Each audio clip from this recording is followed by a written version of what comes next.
Mına buyakta papası da geldi, geçe özü alып барып болгон окуя жайларын айтып берчи, эмне болуп атканын.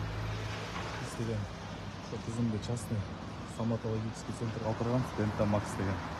Дентамакс? Ошол жерге алып барып консультация кылып кызымды. Анан анализтерин тапшырып келди бизге. Жазып берген. Подседация сиваранын аркылуу инъекция жок эле, эчтеке мындай газын дем алдырып туруп эле так жасап коебуз деген. Иштери ошо майында фут түшкөн, начар эле. Ошолордун баарын жазап, общий сумма 106 000 сомго жазап беребиз деген. Хорошо деп биз макул болуп, анализтерин тапшырып, анализтерин баары жакшы чыгып, чуркап эле айттым.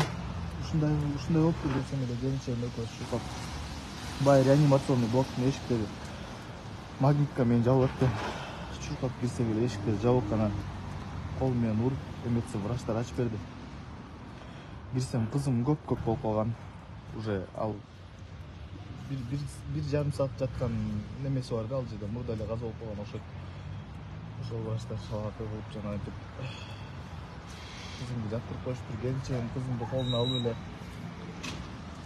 ошо